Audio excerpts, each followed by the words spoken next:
Gracias por la presentación. El tema que vamos a tratar a continuación es el de meningitis bacteriana en pediatría. Básicamente, meningitis bacteriana y en niños mayores de un mes. No voy a tratar la meningitis neonatal ni otras meningitis que no sean la bacteriana, llámese virales o por hongos. Bueno,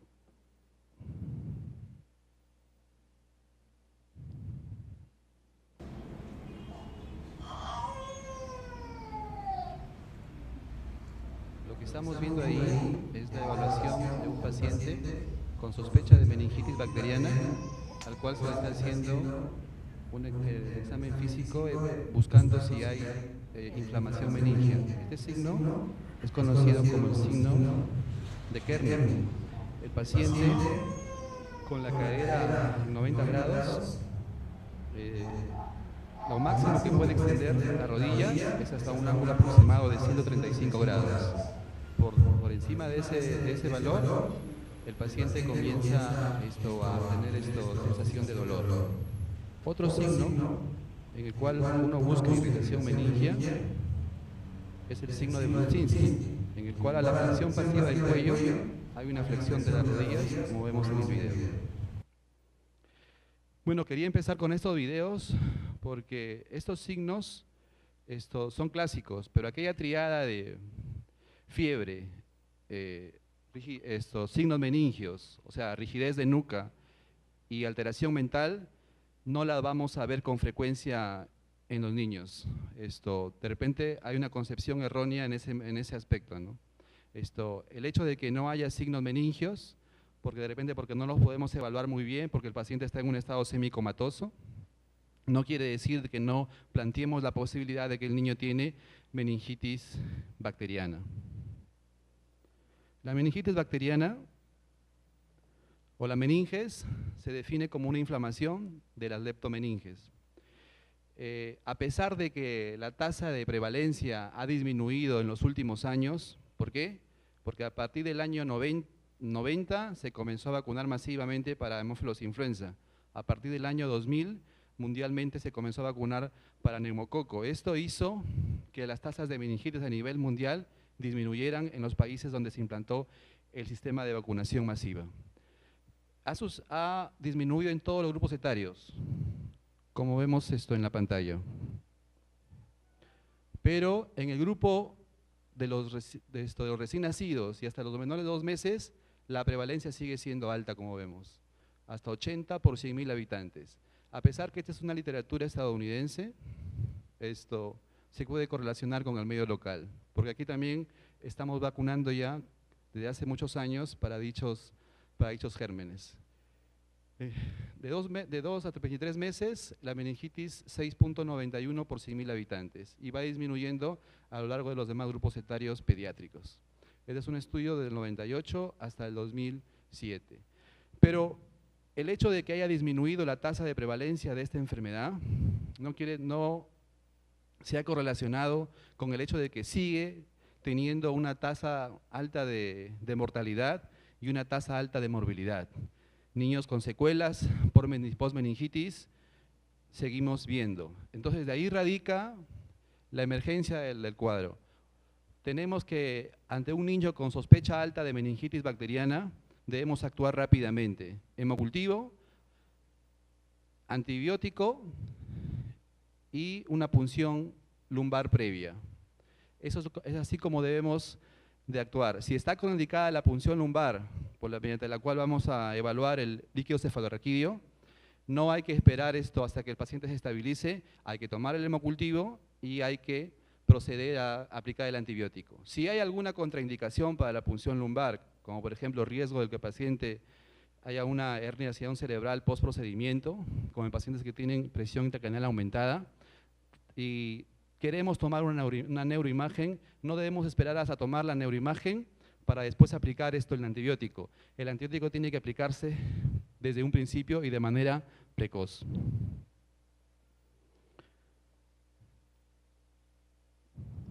La etiología de la meningitis bacteriana va a depender del sitio de entrada, de la edad del paciente y de las condiciones predisponentes que traiga el paciente. La Neisseria meningitidis, el sitio de entrada es la nasofaringe, está en todas las edades. Esto se asocia a un déficit del complemento, raramente. El neumococo, su sitio de entrada también es a partir de la nasofaringe, pero también a partir de fracturas expuestas de cráneo o de infecciones de focos distantes, en todas las edades y todas las condiciones que predispongan a una bacteriemia por neumococo. La listeria monocitógenes es que vemos frecuentemente en adultos y en grupos de niños más pequeños, ¿no? En los neonatos. Su sitio de entrada, su puerta de entrada es el tracto gastrointestinal. Se asocia a defectos en la inmunidad mediada por células, al uso de glucocorticoides, por ejemplo, a pacientes trasplantados, el embarazo, enfermedades hepáticas. Estafilococo coagulasa negativo, cuerpos extraños, por ejemplo, pacientes portadores de sistemas de derivación ventrículo-peritoneal. Es en todas las edades, cirugía de cuerpo extraño, como mencionaba. Estafilococo aureus, a bacteriemia, también a cuerpo extraño, en todas las edades, y esto se asocia a endocarditis, a cirugía y cuerpo extraño, especialmente drenajes ventriculares. Celulitis y los bacilos gram negativos también es en neonatos. Nótese, en neonatos los gérmenes son, como ven, diferentes a los demás grupos etarios. Listeria y gérmenes gram negativos. Y en los demás grupos etarios, como ya van ustedes viendo, el neumococo y la Neisseria meningitidis son los más prevalentes. La hemófilos influenza también a través de la nasofaringe se asocia a inmunidad tumoral disminuida y se ve en infantes y en niños que no están vacunados. De este cuadro podemos deducir dos cosas. Los gérmenes más importantes que no son en la edad pediátrica y que no son neonatos son la Neisseria meningitidis y el neumococo. Entonces, cuando apliquemos esto o decidamos qué antibiótico usar en un paciente con una alta sospecha de meningitis bacteriana, debemos usar un antibiótico que cubra ambos estos gérmenes, como veremos más adelante.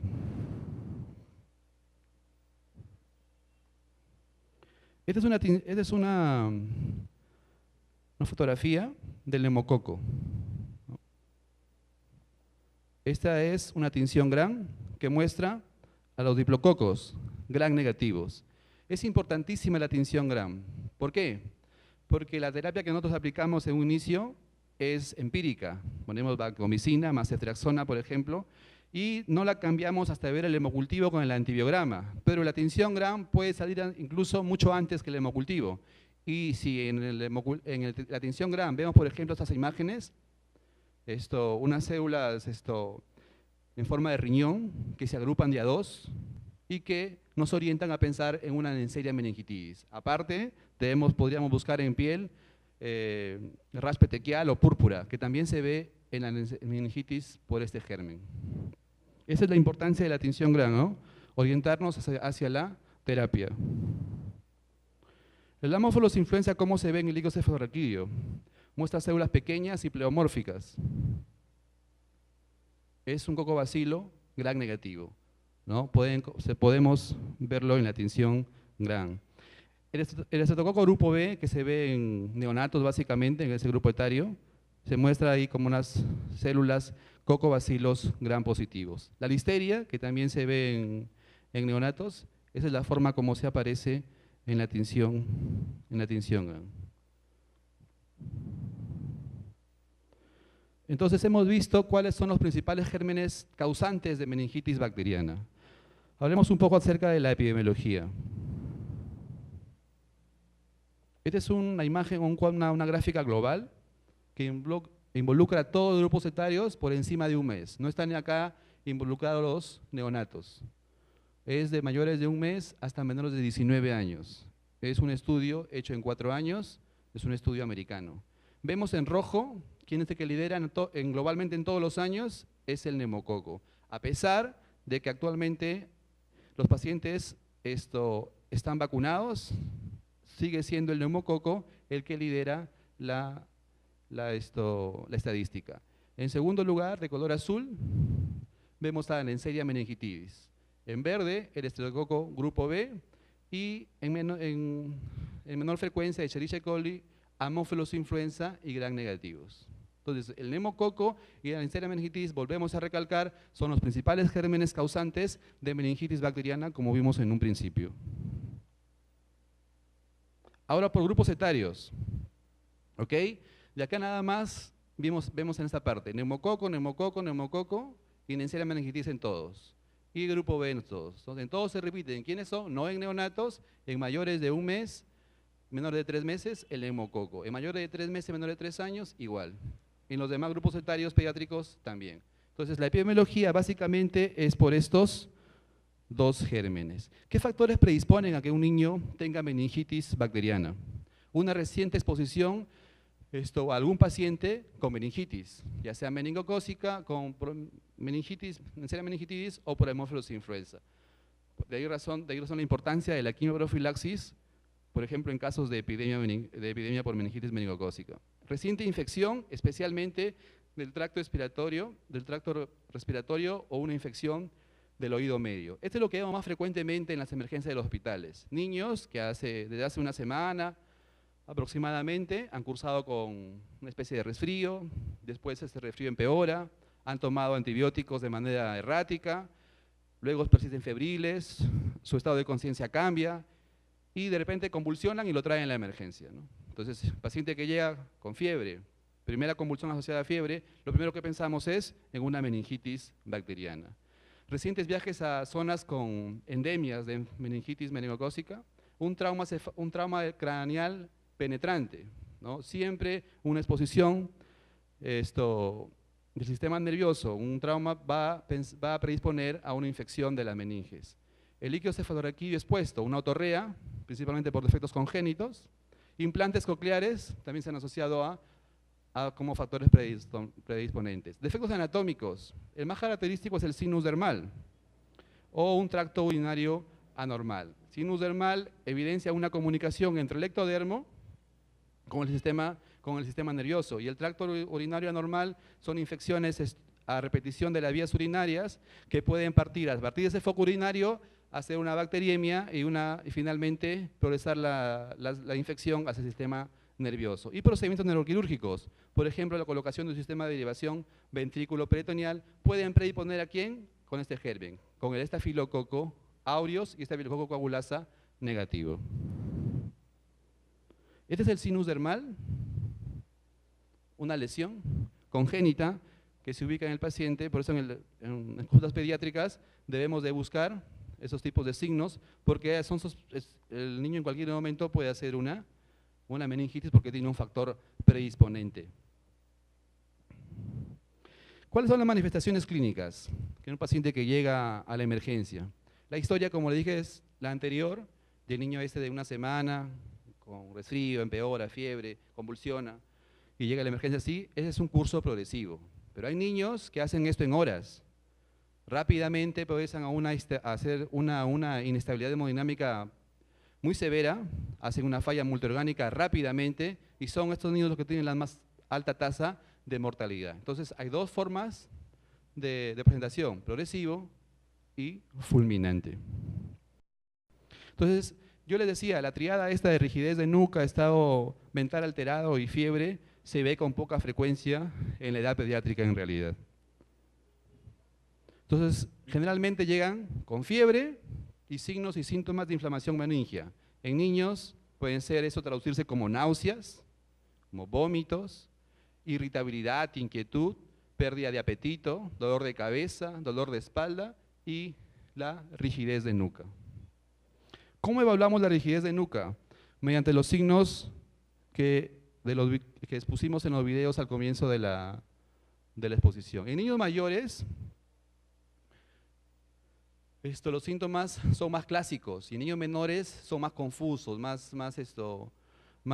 no nos orientan mucho. En niños mayores, fiebre y cefalea. Todo niño que tiene fiebre, dolor de cabeza y llega a la emergencia, no debemos descartar, o debemos dentro de los primeros lugares, una meningitis. Niño con fotofobia, náuseas, vómitos, estado mental alterado, confusión, pueden estar letárgicos o irritabilidad. Como veremos más adelante, el estado de conciencia en el momento que el niño llega a la emergencia tiene un factor pronóstico importante. Se dice que los niños que llegan somnoliénticos o letárgicos después del tratamiento frente a los niños que llegan semicomatosos o comatosos después del tratamiento, el segundo grupo tiene un peor pronóstico. En niños más pequeños, como digo, son síntomas más confusos: fiebre, hipotermia, letargia, distrés respiratorio, hasta aquí puede ser una neumonía, ictericia, pobre alimentación, vómitos, diarrea, convulsiones, irritabilidad y fontanela abombada. Nuevamente, la triada fiebre, rigidez de nuca y estado mental alterado es poco frecuente. Entonces, las manifestaciones clínicas, seguimos: la rigidez de nuca, se evalúa por el signo de Kernig y el signo de Brudzinski. El niño es incapaz por sí solo de juntar el mentón con el pecho. Es decir, el niño tiene una rigidez de nuca per se y al evaluar estos signos son positivos. Ojo con estos signos, presentes en el 80% de pacientes con meningitis, pero también presentes en el 25% de pacientes con líquido cefalorquídeo normal. No estoy diciendo que estos niños no tengan meningitis en un principio, porque como veremos a continuación, cuando tenemos un niño que llega a la emergencia con síntomas de meningitis, pero le sale el cultivo líquido cefalorquídeo normal, pero sigue empeorando con los días, debemos obligatoriamente tomar un nuevo cultivo de líquido cefalorraquídeo, porque el niño sigue con el problema y con la alta sospecha de meningitis bacteriana. Pero esto también quiere decir que no, de ese grupo que inicialmente tuvo el cultivo negativo, también hay un gran grupo, una gran cantidad de niños, un gran porcentaje de niños que no tienen meningitis a pesar de tener los signos mencionados. Entonces, el signo de Kernig, nuevamente, la cadera en 90 grados y tratamos de extender, y la rodilla también, tratamos de extender la rodilla hasta lograr ángulo 180 grados. Y como vimos en el video, cuando el niño llega hasta este ángulo, llora de dolor. Es un signo de rigidez de nuca que traduce inflamación meningia. El otro signo que traduce rigidez de nuca es el signo de Brudzinski, la flexión pasiva del cuello y el niño dobla las rodillas. Entonces, ¿de qué hallazgos neurológicos debemos verificar en el examen físico? La alteración de la conciencia, importante para el pronóstico. Les hablaba, niños que llegan con un estado mucho más alterado que otros, van a tener un peor pronóstico que aquellos que llegan letárgicos o simplemente somnolientos. Es porque traduce que la enfermedad está en un estado más tardío que los otros niños. Incremento de la presión intracraneana, esto que contraindica muchas veces la punción lumbar, y que antes de realizar la punción lumbar hacemos un estudio de neuroimagen. Pero este incremento de la presión intracraneana no debe retrasar el tratamiento antibiótico. Hemocultivos, no se le hará punción lumbar, pero después del hemocultivo, antibiótico. ¿Cómo se manifiesta el aumento de la presión intracraneana? Cefalea en niños mayores y en niños pequeños, menos de año y medio, en que aún no está cerrado la fontanela abombada. Ahora, la fontanela abombada, que es un signo clásico, muy usado en la sala de emergencias, por ejemplo, sospecha de meningitis, pero no tiene la fontanela abombada, no es meningitis. No, eso es falso. Puede no tener la fontanela abombada, y si pensamos en meningitis, debemos proceder como si fuera una meningitis, ¿no? Según el algoritmo. Entonces, la fontanela abombada es un signo que no es sensible ni específico. Las convulsiones. Generalmente, cuando un niño llega a la emergencia, lo traen porque ha convulsionado, ¿no? Eso es lo más frecuente. Ocurren antes de la admisión o en las 48 horas posteriores a la admisión en la emergencia. Rara vez es una manifestación única, siempre asociadamente hay fiebre, los demás síntomas, pero según estudios se ha visto que está más asociada a la alteración de conciencia, a rigidez de nuca y a un rash petequial. Hallazgos focales. En el momento de la admisión, el que haya un hallazgo focal como una hemiparesia, una cuadriparesia, un defecto visual parcial, está en correlación con un examen neurológico anormal al año después del tratamiento. ¿Eso qué quiere decir? Que cuando un niño no hemos hecho un diagnóstico temprano, hemos progresado que progrese, tal vez a una injuria o a una injuria cerebral y por eso tiene un hallazgo focal, o hemos dejado que progrese a una complicación como un aumento de la presión intracraneana, que esos niños son los que tienen peor pronóstico. Mientras más temprano diagnostiquemos la meningitis bacteriana, es mucho, mucho mejor. Recordemos, la meningitis bacteriana no tratada tiene una mortalidad del 100%. La meningitis bacteriana tratada precozmente deja menos secuelas que la meningitis tratada más tardíamente. Los hallazgos cutáneos. Se dice que las petecas y las púrpuras pueden aparecer en todos los tipos de meningitis por cualquier germen, pero más se ha asociado a meningitis por Neisseria meningitidis. Entonces, niño que llega a la emergencia, fiebre, convulsiones, los demás síntomas, y encontramos unas petequias, una púrpura, pensemos siempre en Neisseria meningitidis. Las convulsiones, ¿con qué se complican los niños? Primero con convulsiones, lo ya hablado, el incremento de la presión intracraneana, edema cerebral, propio del aumento de la presión intracraneana también, isquemia, hay zonas que mueren en el cerebro, una efusión subdural y que se infecta, enfermedad diseminada, artritis séptica, pericarditis. Se entiende que, o se habla que la artritis, en un principio, en unas etapas tempranas de la meningitis, es por una diseminación hematógena del mismo germen que ha causado la meningitis. Pero en etapas más tardías, ya cuando está con tratamiento de 10 días de antibiótico, por ejemplo, y aparece una artritis, son por depósitos de complejos inmunes. Entonces puede cursar con artritis séptica y también con efusiones del pericardio. Entonces, el manejo, el flujograma es relativamente sencillo de recordar. En todo niño con sospecha de meningitis bacteriana y que llega a la emergencia, inmediatamente una adecuada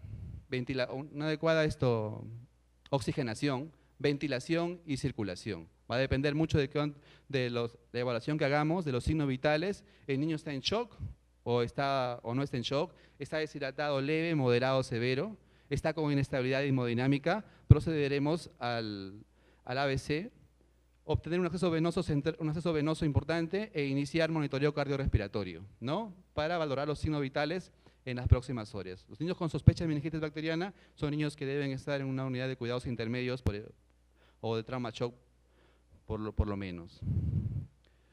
Obtener STAT, 2 hemocultivos, hematometría completa, hemograma, hematocrito, plaquetas, perfil de coagulación, electrolitos, glucosa, urea, creatinina y el BUN, balance urea-nitrógeno.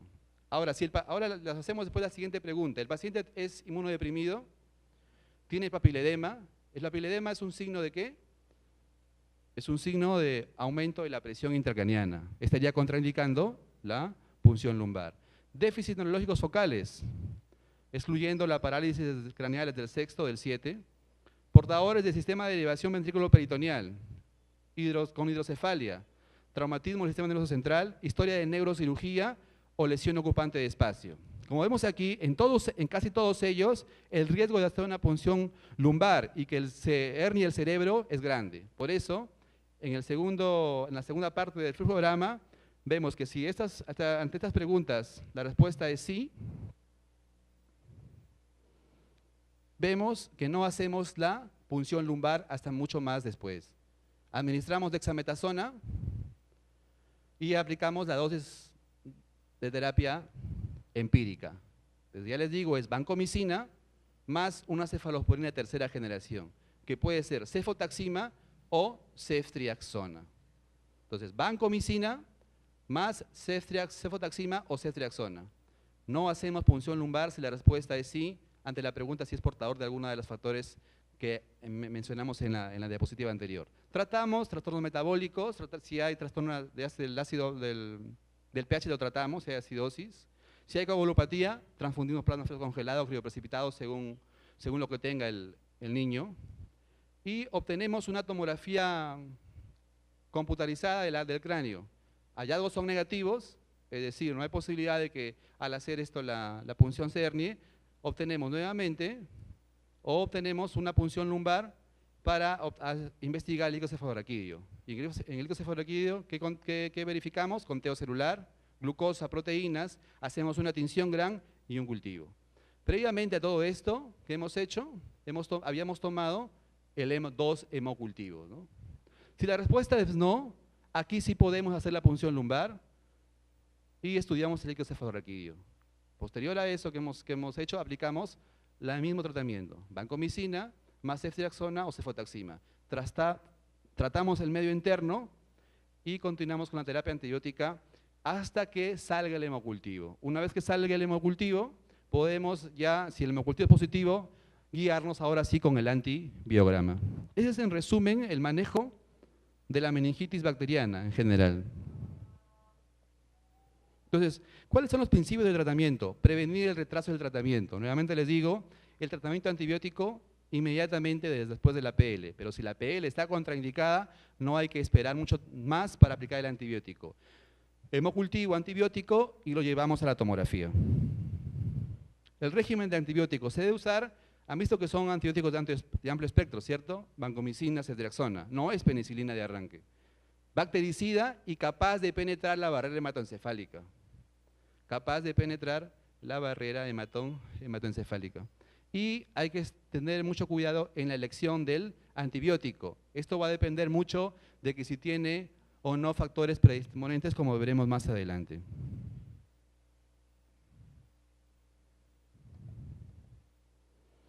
Entonces, antes del tratamiento, una historia clínica completa, un examen físico completo, evaluar el líquido cefalorraquídeo, conteo celular, glucosa. Glucosa va a estar aumentada o disminuida, disminuida. Proteínas van a estar aumentadas. Hacer una tinción Gram para orientar el diagnóstico o el posible germen y un cultivo.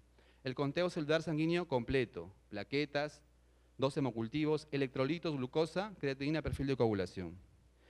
¿Qué debemos preguntar en la historia a un paciente que hemos iniciado tratamiento antibiótico o que vamos a iniciarle? El curso de la enfermedad, ¿se acuerdan? ¿Fue progresivo o fue fulminante? La presencia de síntomas consistentes con inflamación de meningia, un niño que se queja o que sus papás notan que hay una rigidez de nuca importante. Si han habido convulsiones, porque va a ser importante, como mencionamos anteriormente, para el pronóstico. Presencia de factores predisponentes, los mencionamos anteriormente, lo vamos a repetir. Infección respiratoria reciente o del oído medio, trauma penetrante, viajes a zonas endémicas, exposición a algún paciente con meningitis bacteriana, implantaciones cocleares, defectos anatómicos, nuevamente el sinus dermal o el tracto urinario anormal. Historias de inmunizaciones. ¿Por qué un niño que está vacunado con neumococo y está vacunado para meningococo también, por qué hace infecciones o por qué hace una infección del sistema nervioso central? ¿Por qué hace una meningitis bacteriana con alguno de esos gérmenes? Entonces tenemos que pensar en qué, en que ese niño tiene una probable déficit en la inmunidad. Entonces hay que hacer otro tipo de valoración diagnóstica en esos niños, ¿no? Es importante averiguar, ¿el niño está inmunizado? Si no está inmunizado, es lógico que haga una meningitis por neumococo. Historia de alergias a drogas, niños que tienen el cultivo del líquido cefalorraquídeo positivo para que la concentración inhibitoria mínima le sale que le podemos dar penicilina, entonces descontinuamos la vancomicina y le damos penicilina, pero es alérgico a la penicilina, hay que ver alternativas. Reciente uso de antibióticos, el reciente uso de antibióticos, ojo, puede cambiar la tinción Gram, el hemograma y el cultivo, pero no cambia la sintomatología de un niño. Un niño que ha tomado antibióticos y que progresa la meningitis va a venir igual, haya sido tratado o no ambulatoriamente, ¿no? Lo que sí cambia y puede cambiar es el examen de laboratorio. En el examen tenemos que ver la apariencia general, sobre todo su estado de hidratación. ¿Está deshidratado? ¿No está deshidratado? Signos vitales. ¿Está en shock? ¿Está con la presión intracraneal aumentada? ¿Hay signos meningios o no los hay? El examen neurológico. Hay que medir el perímetro cefálico en los niños menores de 1 año y medio, al ingreso y diariamente, para ver si está progresando a una hidrocefalia. El examen cutáneo, les hablaba, ¿no? Los hallazgos, si hay sinus dermal, si hay petequias, si hay otro tipo de rash. Y manifestaciones de otras infecciones bacterianas. Como mencioné, una infección del tracto urinario puede progresar como punto de origen para dar una meningitis bacteriana. Los test sanguíneos. El hemograma debe ser completo, 2 hemocultivos, bioquímica y perfil de coagulación. Se dice que los hemocultivos son positivos hasta en la mitad de pacientes con meningitis bacteriana. O sea, la tasa de positividad es alta. Y si nosotros diagnosticamos, encontramos que el hemocultivo es positivo, entonces hacemos el diagnóstico. El hemocultivo es el gold estándar en el diagnóstico de meningitis bacteriana. En un estudio prospectivo, se hizo cultivo del leucocefalorraquídeo a pacientes con meningitis bacteriana. El cultivo fue positivo en 80% de niños con infección por Haemophilus influenza, en el 52% con meningitis neumocócica y en más del 30% de niños con meningitis meningocócica. Esto en niños que habían recibido tratamiento. Y en aquellos que no habían recibido tratamiento, el hemocultivo fue más alto en más niños, hasta en 90% de niños con Haemophilus influenza y en meningitis meningocócica 80%. Eso quiere decir que el hemocultivo sí va a variar con el uso de antibióticos previos, sí, pero aún así, aún haya sido tratado casi la mitad, en el caso de casi más de la mitad en el caso de Haemophilus influenza, un poquito más de la mitad en el caso de meningitis neumocócica y 33% en el caso de meningitis meningocócica según este estudio. Entonces, al menos en la mitad de pacientes que han tomado antibióticos ambulatoriamente y les hacemos un cultivo, un hemocultivo, en casi más de la mitad va a salir positivo.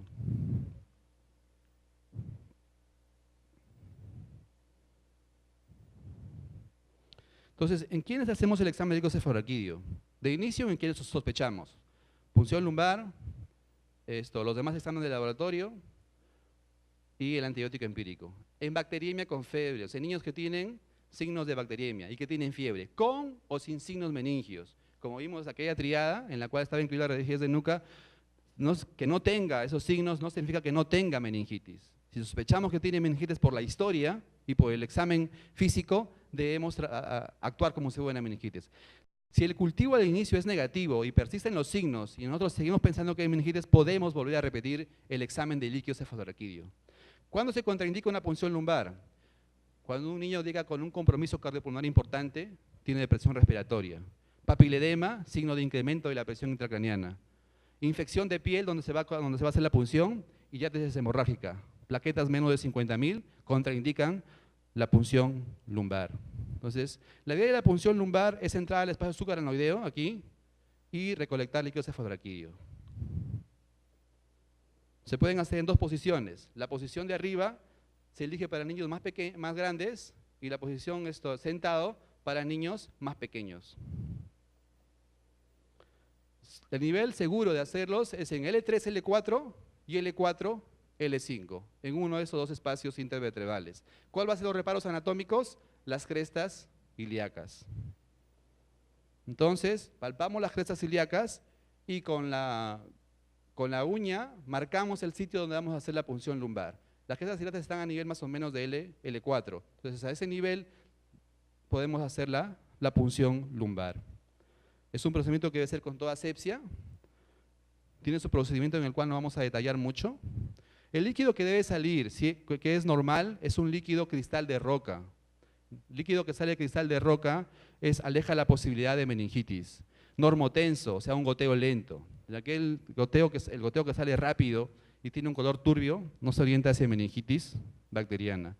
No retrasar la terapia antibiótica si es imposible realizar la PL. Entonces, eso es importante recordarlo siempre. La interpretación del líquido cefalorraquídeo. Clásicamente, un niño con meningitis bacteriana debe tener estos valores: pleocitosis, o sea, aumento del conteo de células con predominancia de neutrófilos. Las proteínas deben estar elevadas y la glucosa disminuida. Debe haber presencia de un organismo en Gram y va a depender esto de qué? Del tratamiento previo, ¿no? Niño que está tomando, por ejemplo, amoxicilina, citromicina, ambulatoriamente por una probable infección respiratoria, pero que ha progresado, va a alterar de repente todos estos valores. Y esto va a depender de que si hallamos o no hallamos, de repente el niño no está tratado y todo este cuadro clásico lo va a tener en los exámenes de laboratorio. Entonces va a depender del momento en que se realiza el estudio también. Entonces aquí vemos meningitis bacteriana. Más de 1000 células nos orientan a meningitis bacteriana. De 100 a 1000, viral. De 5 a 100 es un inicio de meningitis bacteriana. Las proteínas, más de 250. Y la glucosa, de 10 a 45. ¿no? Proteínas altas, glucosa disminuida y celularidad aumentada. Entonces, La meningitis bacteriana aguda se caracteriza por más de 1000 conteo de células blancas por microlitro y a predominio de neutrófilos. En mayores de 3 meses, ojo, en este grupo etario debemos considerar mucho menos, más de 6 por microlitro, y en 29 a 90 días, más de 9 por microlitro. La glucosa, debemos encontrarlo menos de 40 y las proteínas de 100 a 150. El uso de antibióticos previos puede variar esto, pero siempre la glucosa va a estar, más disminuida y las proteínas un poco más aumentadas. Pero tal vez si el niño ha tomado antibióticos previamente, esto puede estar alterado en mayor o menor medida. La tinción Gram. Para el neumococo es positiva hasta en un 90%. Para el meningococo hasta en 80%. Para Gram negativos en menor porcentaje. Entonces, si encontramos en la tinción Gram positivos diplococos, nos orienta a neumococo. Diplococos Gram negativos hacia la Neisseria meningitidis. Cocobacilos Gram negativos sugieren a Haemophilus influenza tipo B. Cocobacilos Gram positivos, este es el grupo B, esto es en neonatos. Y la listeria, vamos a encontrar cocobacilos Gram positivos, ¿no? Los 3 de arriba son los más frecuentes, o estos 2 son los más frecuentes en la edad pediátrica que no sean neonatos. Cultivos adicionales, ¿servirá hacer un cultivo de las lesiones purpúricas? Sí. Un urocultivo también, sobre todo en niños que tienen defectos del tracto urinario como se mencionó, pensando en que el punto de partida fue el tracto urinario. Pero ¿qué hay que pensar en un niño que tiene un urocultivo positivo y que se ha tomado casi al mismo tiempo que el cultivo de helicocefaloraquídeo y que el cultivo de helicocefaloraquídeo sale negativo? Quiere decir que fue una meningitis viral y que la infección todo se debió a una infección de vías urinarias. Si tiene una infección del oído medio concomitante, debemos hacer un cultivo de la secreción de ese oído medio, porque muchas veces podemos encontrar que el que crece en este cultivo y en el cultivo del helicocefaloraquídeo sale negativo. Y igual podemos guiarnos en este cultivo para hacer el tratamiento. Otros test, a pesar que el uso de la proteína C reactiva está muy utilizado y muy amplio su uso actualmente, no es un signo muy válido en la meningitis bacteriana como para pensar en una infección severa, ¿ya? La procalcitonina parece distinguir entre una meningitis viral versus una bacteriana, pero faltan más estudios. El factor de necrosis tumoral sí distingue entre una meningitis viral de una bacteriana, pero no lo encontramos usualmente, o no lo encontramos en los servicios de emergencia, ¿no? La interleuquina 1 y la interleuquina 10 también podrían, así como el factor de necrosis tumoral, orientarnos hacia un diagnóstico. Hay que investigar inmunodeficiencias. Como les dije, un niño que ha cumplido con sus esquemas de vacunación, pero ha presentado meningitis bacteriana, debemos investigar dosaje de inmunoglobulinas y complemento, y los cuerpos de Howell-Holley. ¿Se acuerdan de estos de acá? En pacientes esplenoctemizados, que no tienen vaso, aparecen estos como unos remanentes de los glóbulos rojos muertos. Entonces el vaso es quien se encarga de eliminar estos remanentes. Entonces en niños que no tienen vaso es factible encontrar esos cuerpos. Aquí están, son remanentes. Entonces, ¿qué se pide? Una lámina, un frotis de lámina periférica. Si sabemos que no tienen vaso, lógicamente van a tenerlos, pero sospechamos de que hay una hipofunción esplénica, podría orientarnos eso hacia cuando encontramos estos remanentes de los glóbulos rojos. Entonces, el niño tiene un defecto en la función del vaso, más aún si no ha sido esplenectomizado. El estudio de imagen, ¿quién hacemos? Hacemos en niños que están en coma. Un niño que está en coma, primero hay que hacerle su estudio de imagen antes de la punción lumbar. Después que tienen portadores del sistema de elevación ventrículo-peritoneal. Niños que tienen una historia de hidrocefalia. Se dice que al extraer el helicocefaloraquídeo podemos herniar la estructura del sistema nervioso central. Una historia reciente de neurocirugía, en papiledema, que traduce aumento de presión intracraneal, y en déficit neurológico focal. En ellos debemos hacer el estudio de neuroimagen previamente, como lo mencionamos en el algoritmo. El manejo inmediato, entonces, asegurar una ventilación y perfusión adecuadas. Si el niño estaba en la ventilación para soporte ventilatorio mecánico, ingresarlo. Acceso venoso, monitoreo y apoyo hemodinámico y los estudios de laboratorio respectivos. Fluidos, si hay un shock séptico, hay que tratar con drogas vasoactivas el shock séptico. Administrar dexametasona Administrar primera dosis de antibiótico empírica, banco más cefotaxima o ceftriaxona, y corregir trastornos del medio interno. ¿Cómo manejamos los fluidos? Va a depender si el niño está en shock, en hipovolemia o no está ni shock ni en hipovolemia. En shock, cantidades suficientes de líquidos isotónicos, solución salina fisiológica, lactato Ringer, para mantener la perfusión sanguínea y cerebral. En hipovolemia hay que rehidratar con cuidado. Estos niños hacen un síndrome de secreción inadecuada de la hormona antidiurética, pueden progresar hasta tener edemas. Y si no tienen ni shock ni hipovolémicas, por lo mismo que pueden hacer este síndrome, hay que restringir los líquidos a 1200 mililitros por metro cuadrado. Hay que monitorear los primeros 3 días, monitorear complicaciones, incremento de la presión intracraneal, ver cómo está la fontanela, el perímetro cefálico, vigilar que no aparezcan convulsiones y tratarlas, o una infección de una efusión subdural. Hay que monitorear el ritmo cardíaco, la presión arterial, para ver cómo está la estabilidad hemodinámica, la frecuencia respiratoria, un examen neurológico completo diario, ver si aparecen déficits focales, porque eso de ahí va a depender mucho del pronóstico, y el perímetro cefálico diario también. Entonces la terapia empírica va a estar dirigida a esos principales agentes, como ya hemos recalcado en todas las diapositivas: neumococo, meningitis, Haemophilus influenza en tercer lugar. Y en menores de 3 meses, grupo B, estreptococo de grupo B, E. coli, listeria monocitógenes. Y para cubrir estos gérmenes, banco más ceftriaxona o cefotaxima. Cefotaxima, ¿qué dosis? 300 miligramos por kilo día, son dosis altas, en 3 o 4 dosis, máximo 12 gramos al día. Ceftriaxona, 100 miligramos por kilo al día, en 1 o 2 dosis, máximo 4 gramos al día. O ceftriaxona o cefotaxima. Más vancomicina, 60 por kilo día en 4 dosis, máximo 4. De nuevo entonces, vancomicina más ceftriaxona es la terapia empírica. Respecto al uso de la dexametasona, es peligroso usar la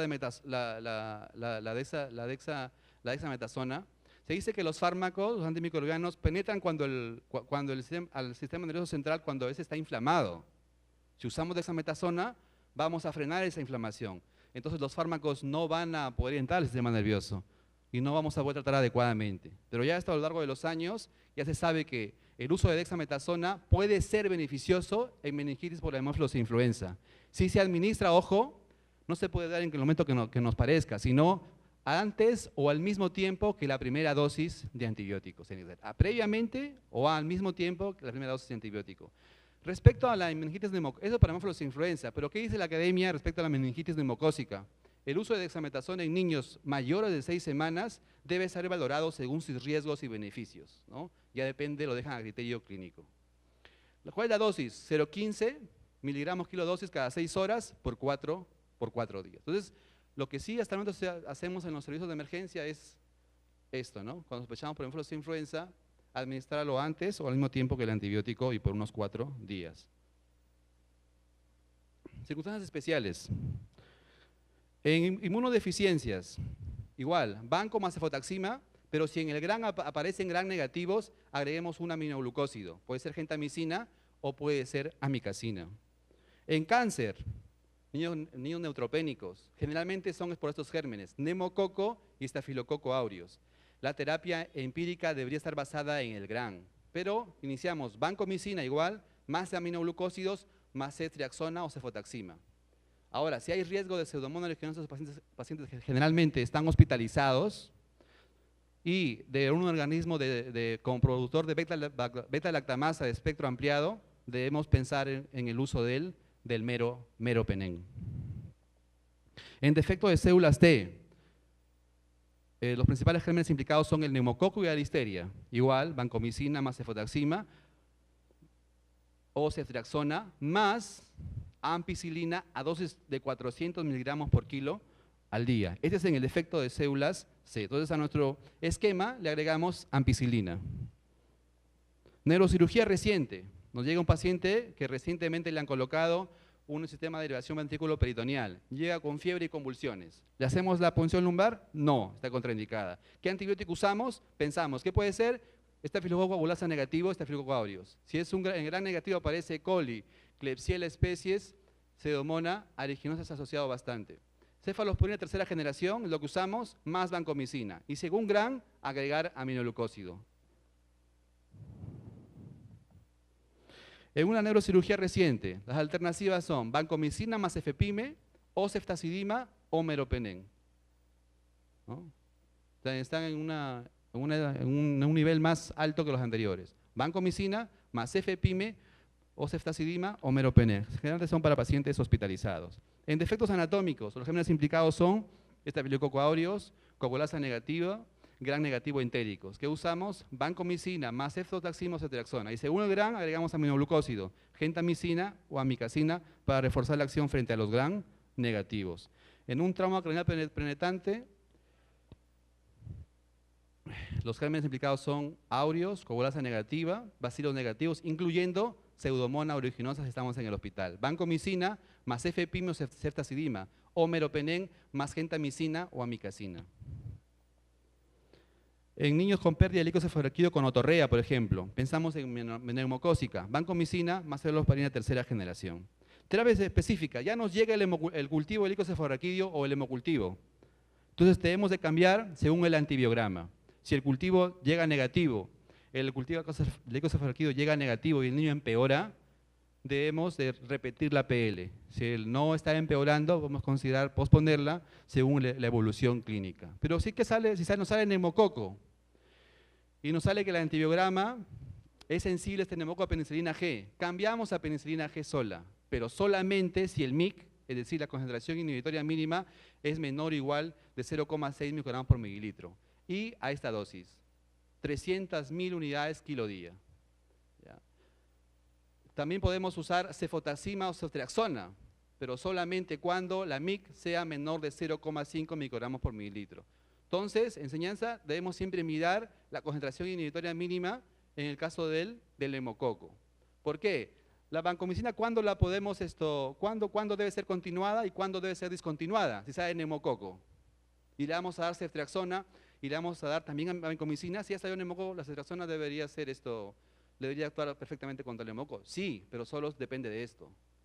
Entonces, si cuando continuamos la vancomicina, cuando la MIC es mayor de 0,6, porque solo se da penicilina G sola cuando la MIC es menor o igual de 0,6. Si la MIC es mayor de 0,6 para penicilina y la MIC es mayor de 0,5 para ceftriaxona, debemos de continuar con la vancomicina. Entonces, mirar siempre la sensibilidad a la penicilina o a la ceftriaxona cuando nos sale el neumococo en el cultivo cefalorraquídeo y usamos el antibiograma.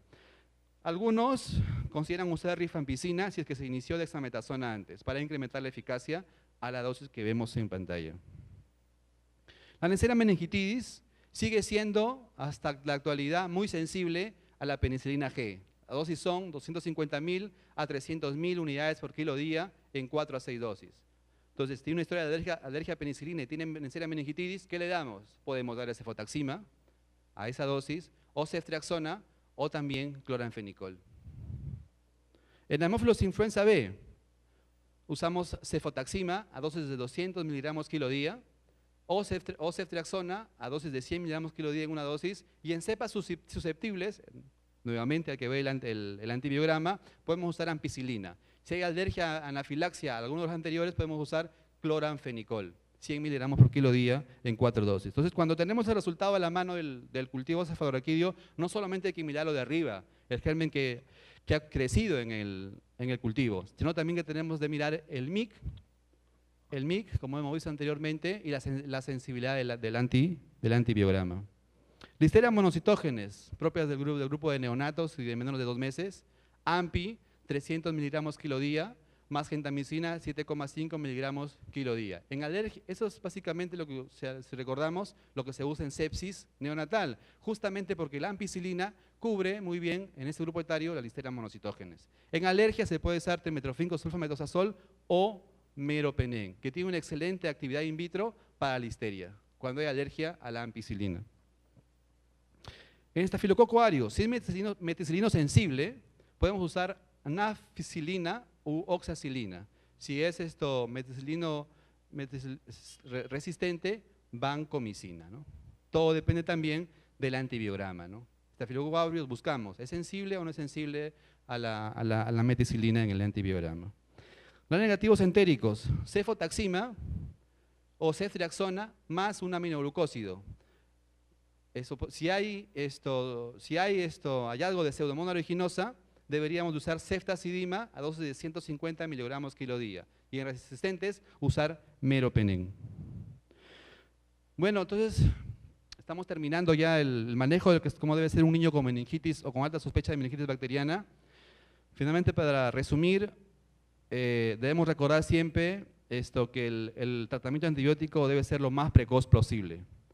En segundo lugar, si está contraindicada la punción lumbar, no retrasar ese antibiótico, tomar los 2 hemocultivos, una hematometría completa, un perfil bioquímico completo, un perfil de coagulación completo, luego proceder al tratamiento antibiótico. Si está contraindicada la punción lumbar, un estudio de neuroimagen si lo amerita, y después del antibiótico y después que se establece el paciente, debemos de hacer la punción lumbar como vimos en el flujograma. ¿Cuántos días debo tratar? Al neumococo 2 semanas.